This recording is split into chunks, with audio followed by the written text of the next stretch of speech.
नमस्ते जी, welcome to Himachal wire. आज की book the hero, written by Lee Child, 250 rupees की है। छोटी सी बुक है। कवर का कलर कॉम्बिनेशन देखिए। बोलने वाली थी कि काफ़ी हीरो टाइप बुक है, बट ये बुक ली चाइल्ड जिन्होंने लिखी है, पेन नेम है इनका ली चाइल्ड, वो वैसे वाले राइटर हैं। इन्होंने बहुत सारे अवार्ड्स जीते हैं जिनके बारे में मैं आपको बताऊंगी। नॉवेल्स लिखी हैं बहुत सारी जो बहुत इमोशनल होते हैं। Proper word at proper place. इस शब्द का ये मीनिंग नहीं था, आप हर शब्द को कहीं पे भी फिट नहीं कर सकते हैं। राइटर है ना, लैंग्वेज को लेके इमोशनल होना बनता है। तो इस बुक का नाम तो है द हीरो, और इस किताब में इस वर्ड हीरो के साथ साथ और बहुत सारे वर्ड्स हैं जिनके बारे में उन्होंने बताया है कि ये वर्ड ना आप कहीं भी फिक्स नहीं कर सकते हो। मोनोटोनस बुक नहीं है कि किसी शब्द के बारे में बस यूं ही उसकी डेफिनेशन लिख दी और आपको बता दिया कि ये इस तरह इस्तेमाल नहीं हो सकता। जैसे वर्ड सिक, उसके बारे में बताया गया है कि शुरुआत उसकी हुई थी एप्लीकेशंस में। जब आपको छुट्टी की अर्जी देनी होती थी, आप लिखते थे I am not feeling well, I am sick. अब हर चीज में इस्तेमाल हो जाता है। जैसे कितनी बार बोल देते हैं ना लोग एक दूसरे को, यू आर सो सिक, या किसी सिचुएशन को इट्स सिक। ऐसे नहीं भाई, ये कह रहे हैं, ऐसे नहीं होता। अब हीरो को, अच्छा बेस्ट चीज क्या है, इन्होंने किसी भी चीज को ना, किसी भी वर्ड को बस इसी तरह नहीं बता दिया है, स्टोरी फॉर्म में बताया है। और वो इतनी इंटरेस्टिंग स्टोरीज है, बड़ी इंफॉर्मेटिव स्टोरीज है। जैसे हीरोइन की बात हुई है, मॉर्फिन की बात हुई है। अब morphine is a Greek goddess and morphine was a drug which was addictive. ये नाम इसलिए रखा होगा, शायद ये कहते हैं कि वो लोगों को सुला देती थी, दवाई इतनी एडिक्टिव थी, लेकिन सुलाती नहीं थी, वो एडिक्टिव थी और बहुत सारे लोगों की उसकी वजह से डेथ भी हो गई। अब देखिए ये वर्ड एडिक्ट, एडिक्टिव, मैं बार बार बोल रही हूँ, लेकिन वो भी गलत है। ये कहते हैं ऐसे नहीं इस्तेमाल करना है। शब्दों की definitions over the period of time बदली है, लेकिन ये बात कर रहे हैं जब उनकी शुरुआत हुई गई थी, जो उन शब्दों का कैरेक्टर था। तो उस वक्त के एडिक्ट, जब ये वर्ड शुरू हुआ, किस लिए इस्तेमाल होता था? एडिक्ट का मतलब था जब कोई लोन लेता था या कोई क्रेडिट लेता था और नहीं दे पाता था, तो addict was a slave given to the creditor. और the word hero, the title of this book, इसकी बात इन्होंने गायरो सैंडविच से की है। शुरुआत ये कहते हैं उससे हुई थी। न्यूयॉर्क में ग्रीक सैंडविच, गायरो सैंडविच मिलता था, लेकिन उसकी प्रोनाउंसिएशन सही तरीके से न्यूयॉर्क में उस वक्त बोली नहीं गई, तो वो गायरो का हीरो बनता चला गया। और वो सैंडविच काफ़ी बड़ा होता था, it was like huge, massive.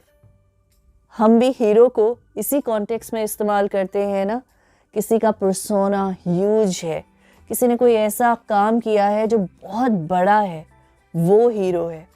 तो ये वहाँ से बना। इसके बारे में मैंने इंटरनेट पे थोड़ा सा रिसर्च किया, थोड़ा सा कॉन्फ्लिक्ट है, बट गायरो सैंडविच आता है उसमें, उसका रेफरेंस आता है। अच्छा, बुक इंटरेस्टिंग है, काफ़ी इंटरेस्टिंग है। शुरुआत में ये बताते हैं ओपियम के बारे में, ओपियम कैसे एग्जिस्टेंस में आया।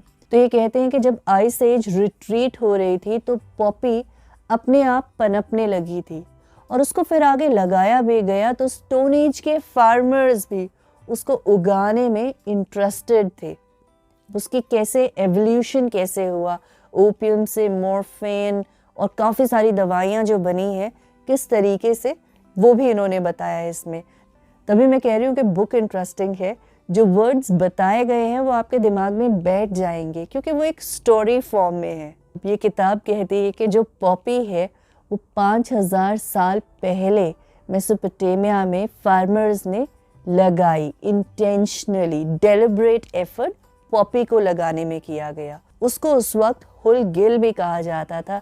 उसका मतलब होता है जॉय प्लांट, क्योंकि उसको खाने के बाद क्रेजी हो जाया करते थे लोग, पागल हो जाया करते थे, तो जॉय प्लांट उसका नाम रख दिया। फिर इस पे एक्सपेरिमेंट्स होने लगे और एक जर्मन फिजिशियन ने 16th सेंचुरी में इससे मॉर्फिन को बनाया। मॉर्फिन, कहते हैं इसका नाम मॉर्फिन क्यों रखा गया, क्योंकि मॉर्फिन तो गॉडेस ऑफ ड्रीम होती है ग्रीक माइथोलॉजी में। बड़ा पायस सी चीज़ है, गॉडेस ऑफ ड्रीम, खूबसूरत है ना। और मॉर्फिन का नाम रख दिया गया। मॉर्फिन जो एक ड्रग थी, इसको पेन किलर की तरह इस्तेमाल किया गया। इसका ज़्यादा इस्तेमाल हाइपोडर्मिक सिरिंज के बाद बढ़ गया और अमेरिकन सिविल वॉर जो थी वो तो एक जायंट एक्सपेरिमेंट फील्ड बन गई मॉर्फिन की।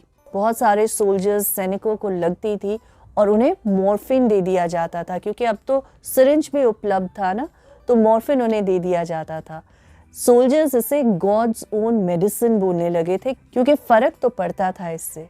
लेकिन बहुत ज़्यादा गलत वर्ड इस्तेमाल कर रही हूँ, लेकिन अभी कुछ आ नहीं रहा है दिमाग में। एडिक्टिव थी मॉर्फिन। इससे क्या हुआ कि 1860 में अमेरिका में बहुत सारे एडिक्ट्स हो गए, क्राइम बढ़ गया, हालात काफ़ी ख़राब हो गए। ज़रूरत महसूस हुई कि कम एडिक्टिव मेडिसिन बनाने की। फिर से रिसर्च की गई इस पे। फिर एक जर्मन केमिस्ट फेलिक्स हॉफमैन ने इसका छोटा भाई, मॉर्फिन का छोटा भाई कोडीन बनाया। कोडीन, उन्होंने कहा कि ये दवाई है और ये मॉर्फिन की तरह नहीं है, एडिक्टिव नहीं है। छोटे बच्चों के कफ सिरप भी बने इसमें। लेडीज़ जो एंजाइटी का शिकार थी उन्हें भी दिया गया। ये बैकफायर हो गया। बहुत सारे बच्चों की डेथ हो गई, बहुत सारे लोगों की सेहत पे इसका असर पड़ा। ओपियम, पॉपी, मॉर्फिन, इन्हीं सारी चीज़ों का एक प्रोडक्ट हेरोइन भी है। अब हेरोइन भी ग्रीक माइथोलॉजी में एक पायस चीज़ है। तो ये कहते हैं कि ये भी तो पढ़े लिखे लोग थे, ये केमिस्ट, ये फिजिशियंस, इस तरह के नाम इन्होंने ड्रग्स को क्यों दिए। बहुत ही इंटरेस्टिंग इंसान लगे मुझे ली चाइल्ड। इनके बारे में आपको मैं थोड़ा बता दूं। James Dover Grant, born on 29th October in the year 1954. Pen name Lee Child. British author हैं, थ्रिलर नॉवेल्स लिखते हैं। पहली नॉवेल 1997 में लिखी थी और उसे ही दोनों एंटनी अवार्ड और Barry award written for the first novel मिल गए थे। तो काफ़ी वेल रिसर्च्ड इंसान है, लैंग्वेज को लेके बहुत इमोशनल है, अच्छी बातें बताई हैं। मुझे तो वो ग्रीक माइथोलॉजी के बारे में पढ़ के, ओपियम, पॉपी, हेरोइन, मॉर्फिन के बारे में उनकी हिस्ट्री पढ़ के अच्छा लगा। Till next time, stay good.